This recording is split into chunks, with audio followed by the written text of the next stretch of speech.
सारी चीजें समझ में आएगी, वरना समझ में नहीं आएगी। 16वां क्वेश्चन देखना। 16वें क्वेश्चन में लिखा है कि एक समतल जमीन पर खड़ी मीनार की छाया उस स्थिति में 40 मीटर अधिक लंबी हो जाती है जब सूर्य का उन्नयन कोण 60 से घटकर 30 होता है, तो मीनार की ऊंचाई बताओ। तो यहाँ से समझना कि ये मीनार है, और अभी जब मीनार जो है वो पता नहीं x मीटर उसकी छाया होगी। ध्यान से समझना। अब ये कह रहा है कि पहले तो इतनी छाया थी, पहले तो इतनी थी, अब 40 और बढ़ गई। तो 40 और बढ़ गई का मतलब क्या हुआ कि यहां से लगाकर यहां तक अपने पास कितना है, ये 40 मीटर है ना। और तब एंगल में क्या फर्क आया, एंगल में 60 से हो गया 30, मतलब पहले जिस पॉइंट पर एंगल बन रहा था कितना 60, अब उस एंगल पर कितना बन रहा है, ये बन रहा है अपने पास, ये कितना बन रहा है 30। तो आप मुझे मीनार की ऊंचाई बताओ, ये पूछा है, तो इसको मैं नाम देता हूं ए बी सी और डी।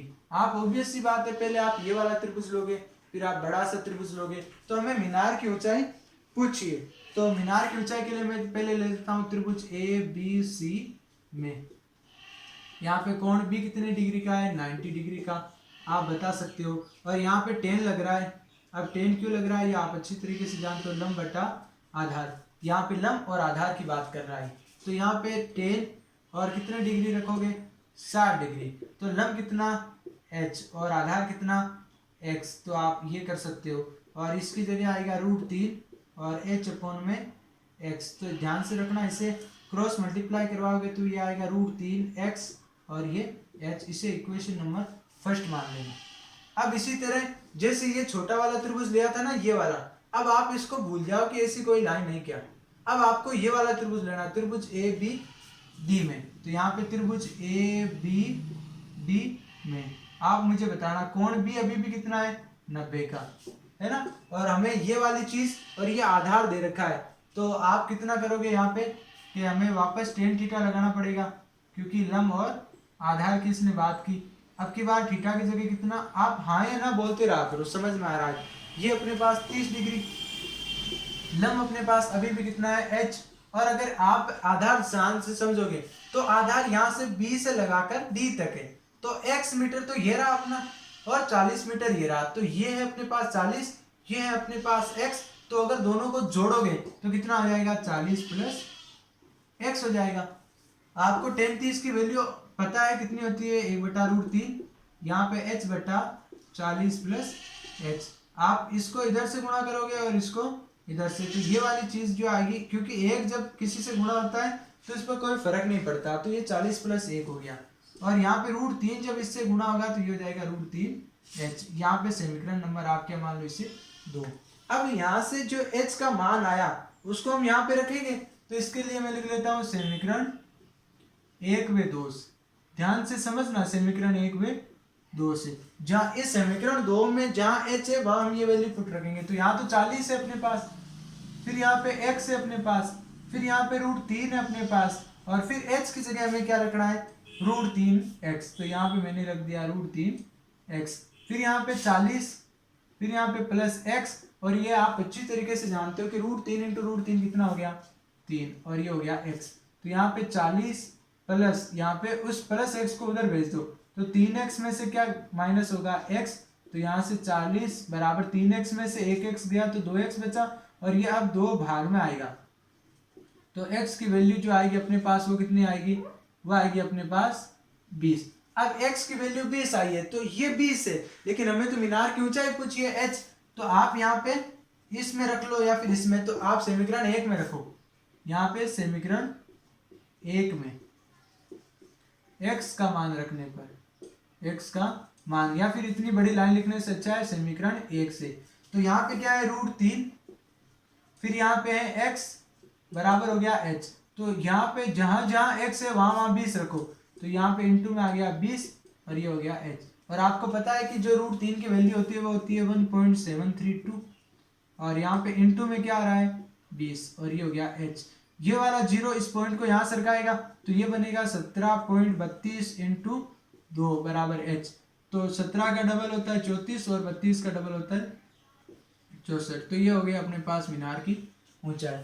तो ये सारे जो क्वेश्चन अभी मैं बता रहा हूँ ये हमने कई बार पहले ही कर चुके हैं, तो आप जब वो वाली वीडियोस आपने देख रखे हैं, बेसिक सी चीज जो आपने देख रखी है, तो अब आपको केवल एक बार ये देख के डायरेक्ट मिलाने ही बैठ जाना है। आपको आती है सारी चीजें, आप तो बस कंफर्म कर रहे हो। फिर क्वेश्चन नंबर 17 देखना, आराम से हो जाएगा सारी चीजें जब आप रिलेट करके सीखोगे कि हाँ उस क्वेश्चन में भी हमने ये किया था, इस क्वेश्चन में भी हम ये करें, तो सारी चीजें सीधी से हल हो जाती है। फिर देखना 17वां क्वेश्चन के समुद्र तल से 60 मीटर ऊंचा लाइट हाउस के शिखर से देखने पर दो जहाजों के अवनमन कोण 30 और 45 है। यदि लाइट हाउस के एक ही और जहाज एक के पीछे एक हो, तो आप जहाज के बीच की दूरी बताओ। ये अपना हो गया जहाज, वो लाइट हाउस कितना है, 60 मीटर ऊंचा है, तो ये वाला तो दे रखा है अपने पास 60 मीटर ऊंचा, और इसके एक ही तरफ एक जहाज तो है यहाँ पे और एक जहाज है यहाँ पे, ठीक एक के बाद है, और अवनमन कोण बन रहा है, इसलिए पहले तो ये आगे देखेगा फिर ये यहाँ पे देखेगा, तो दो एंगल बन रहे हैं ना, एक 30 का और एक 45 का। आपको पता है कि यहाँ पे जो पास में होता है वो कितना का बनता है, बड़ा बनता है, तो ये हो गया अपने पास 45, और ये भी अपने पास कितना हो गया 45, और जो हल्का सा जो थोड़ा दूर है वो कितना बनता है अपने पास छोटा, ये वाला 30, तो ये वाला भी कितना है 30। तो एक जहाज तो है यहाँ पे और एक जहाज है यहाँ पे, आपको दोनों के बीच की दूरी बतानी है, तो आप x मीटर मान लो, इसको y मीटर मान लो, है ना, ताकि सवाल को हल करने में आसानी रहे। तो वही काम जो हम करते आए हैं, इसको लिख देता हूँ a, यहाँ पे b, यहाँ पे c, ये यहाँ पे d। तो पहले आप ये वाला त्रिभुज लेना, ध्यान रखना आपको दोनों जहाजों के बीच की दूरी पूछी, मतलब आपको x पूछा है, तो आप पहले त्रिभुज a b c में ले लो। आप बता सकते हो कि जब यहाँ पे कितना 45 डिग्री, यहाँ पे 60, यहाँ पे y, यहाँ पे a, यहाँ पे b और यहाँ पे c। आपको अगर याद हो तो बेसिक में मैंने बताया था कि अगर यहाँ पे 45 डिग्री का एंगल है तो ये 60 है, तो ये भी अपना कितना आएगा 60। नहीं पता तो मैं दोबारा से करके बता देता हूँ। ये इसलिए आता है 60 क्योंकि यहाँ पे tan 45 लगाओगे आप, और tan 45 के वैल्यू क्या होती है आपके पास, लंब माने 60 और आधार माने y। लंब बटा आधार होता है, tan 45 का मान 1 होता है, तो 60 बटा y। और सीधी सी बात है, जब आप y को 1 से गुणा कराओगे तो y बराबर कितने पास कितना आ जाएगा अपने पास 60 मीटर। तो यहाँ पे y आ गया अपने पास 60 मीटर। अब आपने ये वाला त्रिभुज ले लिया, तो आप इस लाइन को छोड़ दो, है ना, एक बार ऐसे इमेजिन करो ये वाली लाइन है ही नहीं। अब आपको लेना है त्रिभुज ABC, सॉरी माय मिस्टेक, त्रिभुज BABD में। अगर आप इसका जो बनाओगे तो आप सीधी सी बात है, यहाँ आपकी बार एंगल लोगे 30, यहाँ पे देखो ये x प्लस वाई बना कि नहीं बना, ये वाला x ये वाला y, तो टोटल अपने पास जो हो गया वो हो गया x प्लस वाई, यहाँ पे b, यहाँ पे d, यहाँ पे a और यहाँ पे 60। तो आप वापस यहाँ कह सकते हो कि इसमें भी जो कोण अपना b है वो कितना डिग्री है 90 डिग्री। फिर यहाँ पे आप लगाओगे कि tan कितने डिग्री 30 डिग्री, जो कि लंब बटा आधार, तो लंब है अपना 60 और आधार है अपने पास x प्लस वाई। ध्यान से समझना, इसकी जो वैल्यू होती है वो अपने पास कितनी 1/√3, मैं पहले ही बता चुका हूँ 1/√3, 1 और √3। ये जो वैल्यूज होती है ये 30 की, ये 45 की और ये 60 की। तो यहाँ पे 30, अभी 30 का काम लिया, यहाँ पे 45 आए तो हमने 1 रखा यहाँ पे। ये जो सारी चीजें जब आप बेसिक से पढ़ोगे तभी समझ में आएगा। तो जब भी क्या किया करो, यहाँ पे x प्लस वाई और यहाँ पे हो गया 60√3। आप आराम से समझ सकते हो, क्या मैं y की जगह यहाँ पे 60 लिख दूं क्या, है ना, y की जगह क्या लिख दूं 60, और इस 60 को जब मैं गुणा करवाऊंगा किससे 60 × 1.732, तो यहाँ पे x बराबर कितना हो गया, पहले इसको x प्लस 60 तो यहाँ पे है अपने पास, मैं इसको गुणा करवा देता हूँ। तो आपको पता है ना कि ये जब पॉइंट जाएगा तो ये 17.32 बनेगा, कई बार बता चुका हूँ। फिर 6 से गुणा होगा, तो यहाँ से मल्टीप्लाई करवा लो आप, कितना होगा 12 का 2 हासिल की 1, 18 और 1 19 हासिल का 1, 42 और 1 43 हासिल का 4, 6 और 4 कितना हो गया 10, दो संख्या छोड़ पॉइंट, तो आप यहाँ पे लगा लो 103.92। और ये प्लस का 60 जब उस तरफ जाएगा तो कितना हो जाएगा माइनस का, तो जब 103.92 में से आप 60 घटाओगे तो क्या आपके पास 43.92 बचेगा क्या, घटा के देख लेना।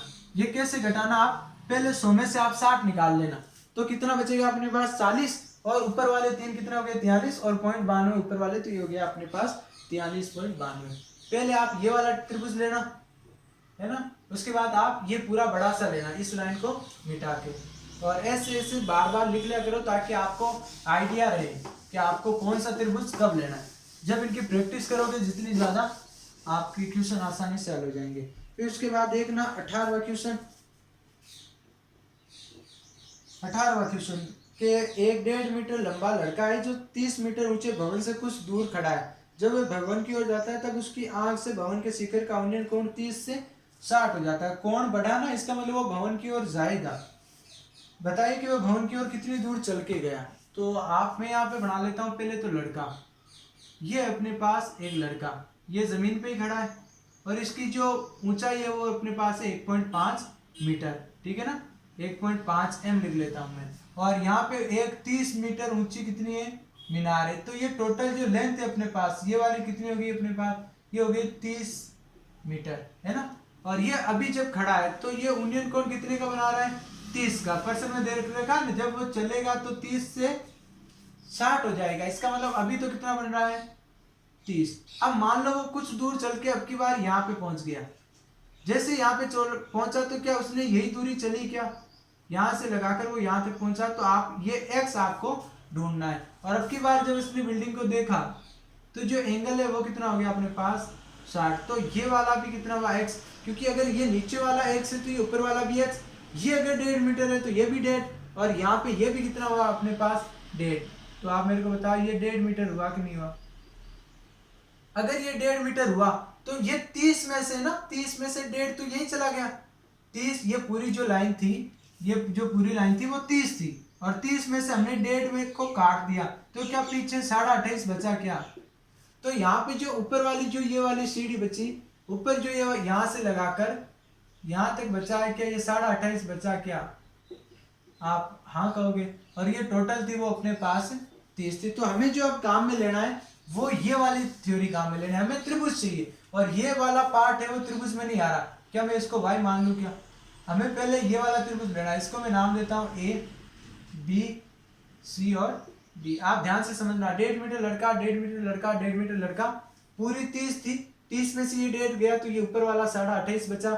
ये पूछ रहा है कितनी दूर चल के गया, पहले यहाँ था अब यहाँ पहुंच गया, x मीटर चला, ये x मीटर है तो यहाँ से ये कितना आप y मान लो, कोई दिक्कत नहीं। तो आपको पहले ये वाला त्रिभुज लेना, नाम क्या है इसका, त्रिभुज ABC में। अगर आप गौर से देखोगे तो ये त्रिभुज ऐसा बना हुआ है, यहाँ पे A, यहाँ पे B, यहाँ पे C, यहाँ पे 60 डिग्री है क्या ये वाला, और यहाँ पे ये कितना 28.5, और ये वाले कितने अपने पास y। तो यहाँ पे थीटा के सामने लंब और आधार की बात करा ने, कोण भी वापस कितना 90, बस घुमा दिया इसको। यहाँ पे वापस कितना tan थीटा बराबर लंब बटा आधार। थीटा की जगह आपको पता है कितना रखना है 60, लंब की जगह कितना 28.5, और जो आधार है वो कितना अपने पास y। क्या इसका मान √3 होता है क्या, और यहाँ पे लिख लेना 28.5 बटा y। आपको तो y निकालनी है तो y को तो ले आओ यहाँ पे, फिर इसके साथ में √3 और यहाँ पे हो जाएगा 28.5, ये इससे मल्टीप्लाई होगा ना। अब आप इस √3 को गुणा से कहाँ ले आओगे, भाग में ले आओगे। अब नीचे से रूट हटाने के लिए आप ऊपर नीचे √3 से गुणा करोगे तो यहाँ से जो y की वैल्यू मिलेगी वो कितनी मिलेगी, ये वाला कितना बना 3, तो 28.5 √3, और इसमें भाग किसका 3 का।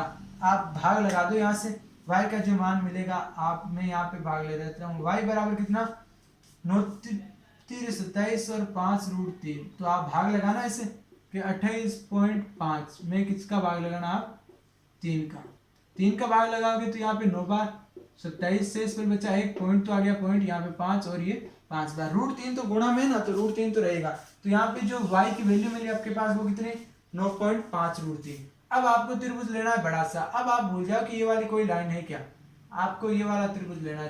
हर पर्सन में है वो क्वेश्चन चेंज होते हैं, कभी भी जो है उनका करने का तरीका चेंज नहीं होता। वापस मेरे को बताओ क्या tan थीटा लग रहा है क्या, अगर आप चाहो तो यहाँ बना सकते हो इसको। यहाँ पे ये 28.5 है, ये वाला 30 है, y तो ये और x ये, तो टोटल कितनी होगी x प्लस y होगी। y इतना x इतना, तो टोटल b से लगाकर d तक x प्लस y होगी। ये वापस लंब बटा आधार। अब आपको मैं इसलिए ये मिटा देता हूँ। यहाँ पे tan कितना 30, यहाँ पे लंब की जगह कितना 28.5 और आधार की जगह कितना x प्लस y। अभी लिखा था ना यहाँ पे 28.5 और यहाँ पे x प्लस वाई। क्या इसका मान होता है वो √1/√3, यहाँ पे 28.5 और यहाँ पे x प्लस वाई। जब इसको 1 से मल्टीप्लाई करवाओगे तो कोई फर्क पड़ेगा ही नहीं, और इसको 28.5 से गुणा करवाओगे तो ये आएगा 28.5 रूट 3।